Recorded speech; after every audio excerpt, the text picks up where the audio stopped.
네, 이렇게 북한이 올해 들어 처음으로 탄도미사일 도발을 감행했습니다. 오늘 새벽에는 미 트럼프 대통령이 북한을 강력하게 다루겠다는 기자회견을 갖는 등 주변국들의 관심이 집중되고 있습니다. 네, 이 시간 신인균 자주국방 네트워크 대표와 함께 북극성 2형은 어떤 미사일인지 알아보고 그 파장과 대안을 전망해 보겠습니다. 어서 오세요. 네, 어서 오십시오. 안녕하세요. 네, 미사일 실험을 했는데 이 발사 시점이 트럼프와 아베가 골프를 치는 시간 그리고 김정일의 생일이었습니다. 특별한 이유라도 있을까요? 네, 맞습니다. 예. 모레 2월 16일이 이제 북한의 최대 명절이라고 할 수 있는 김정일 생일이 되죠. 2013년 2월 12일에도 북한이 그 김정일 생일에 예. 어떤 그 축포로 쓰기 위해서 바로 3차 핵실험을 했습니다. 그 3차 핵실험이 바로 북한의 핵 개발의 완성을 알리는 그 핵실험이었다고 저는 평가를 당시에도 했고 지금도 변함이 없는데요. 예. 그와 똑같은 날, 즉 2월 12일 날, 4년 전에도 2월 12일 날 엄청난 전략적 도발을 했고, 4년 후에도 2월 10일 날 같은 날에 바로 이제 미국의 새로운 대통령이 취임을 하고 또 그 새로운 대통령과 우리 한반도를 에워싸고 있는 강대국 중에 하나인 일본의 또 강경파 일본 수상이 골프를 치면서 여러 가지 어떤 대화를 나누고 있는 상황에서 미사일 발사를 했습니다. 그런 것들은 두 가지 측면에서 볼 수 있는데 일단은 스트레스를 좀 극대화하겠다. 한일 정상에게 스트레스를 좀 극대화시켜주는 어떤 그런 자극적인 측면 있고 두 번째는 세 가지 측면이 있습니다. 두 번째는 이제 김정은 자신이 신년사를 할 때 미국을 향한 세계를 향한 ICBM 즉 대륙간 탄도미사일 개발의 완성을 의미하는 발언을 했어요. 예. 그런데 이제 그 이후에 어떠한 조치도 없었던 것입니다. 그러다가 2월 16일 날 그들이 최대 명절에 뭔가 메시지를 내놔야 되는데 실적이 없지 않습니까? 그래서 지금 어떤 그런 실적을 낼 수 있는 마지막 골든 타임이기 때문에 2월 10일을 선택했을 수가 있고 또 그날이 우리 입장에서는 일요일이었지만은 예. 미국 입장에서는 토요일이었습니다.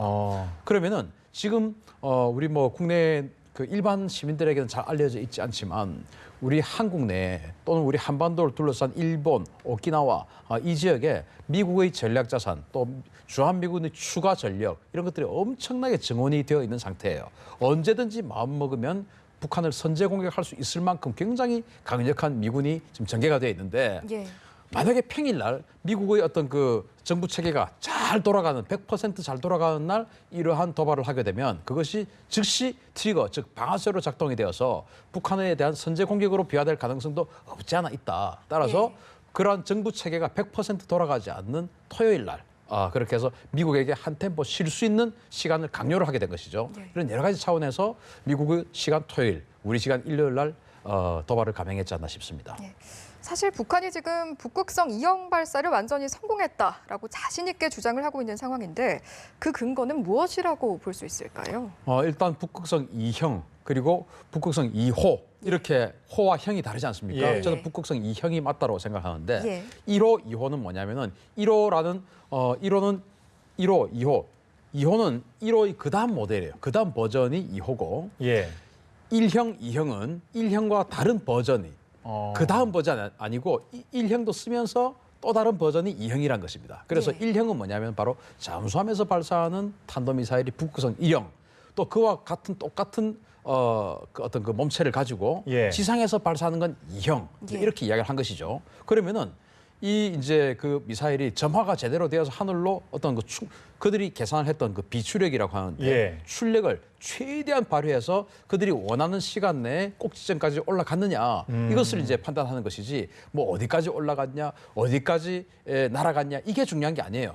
그들이 계산하는 만큼 올라갔냐 이제 이게 예. 중요한 것이거든요. 예. 그러면 이제 우리가 북한 말을 액면 그대로 믿을 수는 없지만 어쨌든 그 말대로 한다면 자신들은 대단히 성공했다라고 이야기하지 않습니까? 그러면 자신들은 이번 실험에서는 550km까지 원하는 시간 내에 얼만큼 그 원하는 시간과 정확하게 그 미사일이 올라가느냐 그리고 또 그 원하는 각도로 떨어지느냐 이것을 테스트했다. 그런데 뭐 여러 가지 동영상도 지금 공개가 됐지만 그 발사되는 이런 모습들을 보면 아주 정확하게 솟구쳐서 발사가 제대로 돼가지고 하늘로 솟구치는 모습을 봤을 때 뭐 저 성공이라고 봐야죠. 예, 이번에 보면 뭐 고체 연료를 사용했다라는 특징도 있고 아무래도 기술 면에서는 여러 가지 진보했다는 평가입니다. 앞으로 이 고체 연료 추진 ICBM 개발에 나설 것이라는 분석도 있는데 가능성은 어떻게 보십니까? 지금까지는 북한의 미사일들은 예. 거의 대부분 노동 미사일도 그렇고 다 액체 연료였어요. 액체 연료의 취약점은 뭐냐 하면은 예. 미사일이 덩치가 크면 클수록 예. 그 연료를 액체, 즉 연료를 주입하는 시간이 길어집니다. 예전에 몇 년 전에 우리가 이제 나로호 발사할 때를 그때 다 실황 중에 했지 않습니까? 예. 그때를 연상해 보면 나로호라는 로켓을 발사대에다 세워놓고 연료와 산화제 주입하는데 엄청나게 오랜 시간 동안 연료와 산화제를 주입했어요. 예. 왜냐하면 나로호가 그게 만약에 탄도미사일이라면 한 6,000km 정도 날아가는 중장거리 미사일입니다. 그 6,000km를 날려보내기 위해서 몇 시간에 걸쳐서 연료를 주입하는 모습을 우리가 봤거든요. 따라서 액체 연료 미사일은 그렇게 연료 주입하는 시간이 길어집니다. 그러면 그 연료 주입하는 그 시간에 한미연합정보자산에 탐지가 돼요. 탐지가 되면 이제 우리가 이건 핵이다라고 확신이 되면 먼저 때려서 파괴해버리는 것이죠. 그게 바로 킬체인인데 이 고체 연료는 예. 우리나라 미사일은 다 대부분 그 100% 고체 연료거든요. 고체 연료는 그냥 꺼내가지고 스위치 누르면 바로 날아가는 겁니다. 그러니까 한미연합정보자산에게 발사의 징후를 들킬 가능성이 거의 이제 제로에 가까워졌다라는 기술적 진보를 이룩한 것이고 그 엔진 한 2개를 엮으면 또 ICBM, 즉 대륙간 탄도미사일의 1단 로켓이 됩니다. 따라서 이 고체 연료 로켓이 예. 엔진이 이번에 연소 실험, 발사 실험을 성공을 했기 때문에 이제 이것을 한 2개 정도 엮어서 ICBM 미사일의 1단 로켓으로 쓸 가능성이 아주 커졌고 그럼 ICBM도 어느 정도 기술이 진전했다라고 예. 볼 수 있는 것입니다. 예, 그렇군요. 상황이 이렇다 보니까 미국 대통령, 도널드 트럼프 미국 대통령은 아주 강력히 다루겠다. 뭐 이런 말도 있고 이런 그 북한의 도발 때문에 킬체인이 무력화될 수 있다 이런 우려도 있는데요. 킬체인 무력화됐습니다. 이미. 왜 예. 무력화됐다라고 하는가 하면은 이제 북한이 2013년 2월 12일 날 예. 3차 핵실험을 하고 나니까 당시 국방부 장관이었던 김관진 당시 국방부 장관이 즉시 이렇게 이야기했어요. 킬체인으로 지켜주겠다. 예. 그리고 KAMD로 방어를 하겠다. 예. 이렇게 이야기했거든요. 그럼 킬체인은 뭐냐면은 30분 만에 북한의 미사일 발사대를 우리가 선제 공격에서 없애버리겠다는 게 킬체인이에요. 그 30분의 프로세스는 어떻게 되냐면은 일단 10분 정도의 탐지를 합니다. 예. 여러 가지 뭐 정찰 위성, 뭐 감청, 뭐 또는 뭐 사진 찍는 어떤 정찰기 이런 걸 가지고 다 판단을 해가지고 이번에 이 지금 그 연료를 주입하고 있는 저 미사일은 발사 실험이 아니고 또는 재래식 탄두가 아니고 저건 핵이다라는 확신을 10분 만에 해야 됩니다. 사실 이것도 굉장히 힘든 일인데요. 그리고 대통령에게 보고를 하죠. 그러면 대통령은 우리가 핵을 맞으면 우리는 뭐 멸망을 하게 되는 거니까 예. 그러면 먼저 때리세요라고 명령을 내리게 되는 것이죠. 그러면 이제 장관은 그것을 듣고 우리 미사일 사령부에 있는 미사일 발사대까지 명령을 내려가는데 이 다시 내려가는 시간이 10분.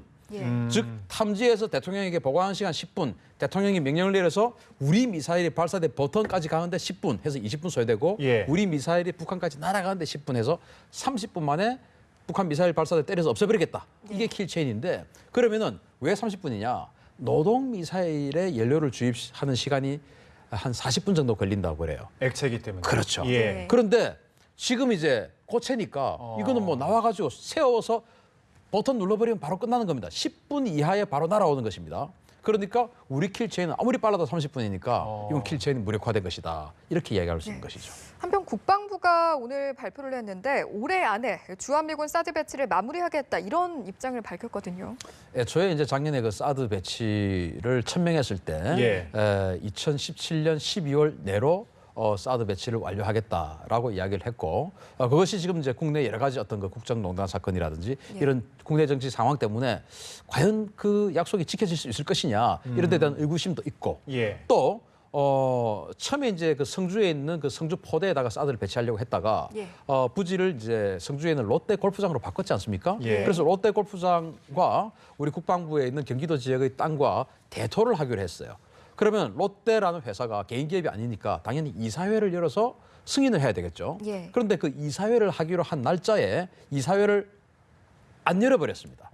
그래서 아직 롯데 그룹의 이사회가 관련된 땅을 바꿔주겠다, 사드 부지로 제공하겠다라는 이사회가 안 열렸어요. 왜냐? 지금 뭐 중국에서 뭐 롯데 호텔이라든지 롯데 마트라든지 중국에 진출해 있는 롯데에 대한 여러 가지 제재가 지금 되고 있지 않습니까? 예. 그런 여러 가지 차원에서 또 지금 우리 정부의 리더십이 조금 떨어지고 있지. 이런 차원에서 롯데가 지금 이사회를 연기해버렸어요. 예. 그러니까 이런 상황에서 과연 롯데가 땅을 제공할 것이냐, 정말 끝까지 제공할 것이냐 이런 의구심도 있고, 예. 그러면 제공을 갖다가 연말에 하게 되면 배치가 안 되는 것 아니냐 이런 의구심이 있는 것이죠. 예. 또 정권이 그 사이에 교체가 되버리면 예. 이게 과연 끝까지 갈 것이냐 이런 의구심도 있는데 어쨌든 오늘 한미 연합 군사 당국은 연내 배치를 완료하겠다. 왜? 바로 그저께 북한의 이 탄도미사일은 이건 정말 사드 아니면 막을 수 없다. 예. 이제 이런 이야기를 하는 것입니다. 예, 그렇군요. 그런가 하면 이제 한미가 3월에 실시하는 한미 연합 훈련인 키리졸브 그리고 독수리 훈련에 미국의 전략 무기를 전개하기로 합의했습니다. 이건 어떤 내용인가요? 아까 이제 리포트에도 예. 나왔습니다만 B-52 전략 폭격기 그리고 B-1B 또 전략 폭격기 이런 것들 그리고 F-22 스텔스 전투기 이제 이런 것들을 이제 배치하겠다고 하는데 지금 현재 오키나와의 그 주1 미군 가데나 예. 공군기지에 F-22 전투기가 12대가 와 있어요. 그리고 이제 괌 기지에 지난주에 B-1B 전략 폭격기가 무려 7대 이상이 왔어요. 몇 대인지는 저는 아직 모르겠는데 사진상으로 봤을 때 7대까지 제가 셌습니다. 예. 이건 굉장히 이례적인 거예요. 거의 전쟁을 할 수도 있는 정도의 수량이에요. 7대라면. 그리고 그 외에도 지금 칼빈슨 항공모함이 원래 일본 요코스카에 미칠함대에 로널드 레이건 항공모함이 원래 있는데 예. 거기다 추가로 칼빈슨 항공모함이 왔습니다.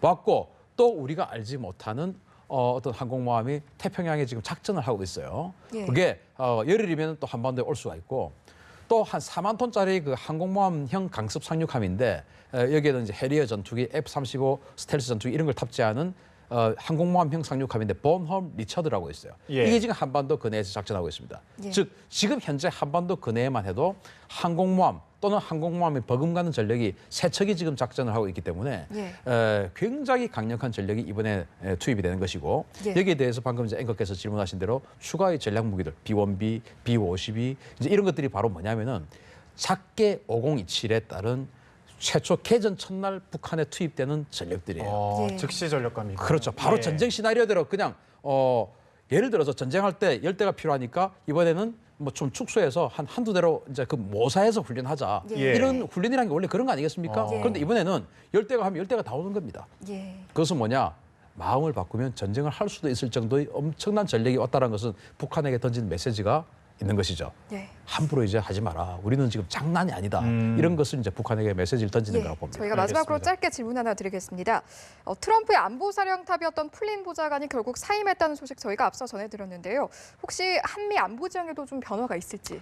플린 국가안보보좌관은 굉장히 강경파였어요. 예. 이제 국가안보보좌관이 되기 전에 즉 제야 인사였을 때 뭐라고 했냐면은 김정은 정권은 최악의 정권이기 때문에 빨리 저 정권을 교체시켜야 돼. 그래야 우리 미국의 안보에 이익이 된다라고 계속 주장하던 사람이었고 자기가 이제 트럼프 캠프에서 일을 하다가 트럼프가 당선이 되었고 국가안보보좌관이 되었어요. 우리로 치면 김관진 국가안보실장과 같은 역할을 하는 사람입니다. 어제도 김관진 실장과 전화 통화했지 않습니까? 예. 예. 이런 사람이 이제 사임을 했으면 미국 국방안보 분야의 세 축, 국방장관, CIA 국장 그리고 이 플린 이 세 축인데 세 축 중에 한 축이 사라졌어요. 그래서 당분간 과연 북한에게 강력한 뭐 선제 공격이라든지 이런 것이 있을 것인가라는 의구심을 가질 수 있고 그러면 또다시 플린을 능가하는 강경파를 만약에 또 등용을 하게 된다면 그동안 그 오바마 정부가 보여줬던 전략적 인내 같은 그런 온건한 그 정책이 아닌 예. 선제 공격 이런 강력한 정책이 갈 수 있고 어떤 그 플린은 굉장히 강경파였는데 플린이 사라졌다는 것은 조금 온건으로 전환될 가능성도 여지도 이제 있다. 예. 그렇지만은 그 후속 인사를 봐야 된다라고 조금 하고 네, 싶습니다. 상황을 좀 지켜봐야 되겠군요. 네, 알겠습니다. 신인균 자주 국방 네트워크 대표와 함께 짚어봤습니다. 고맙습니다. 고맙습니다.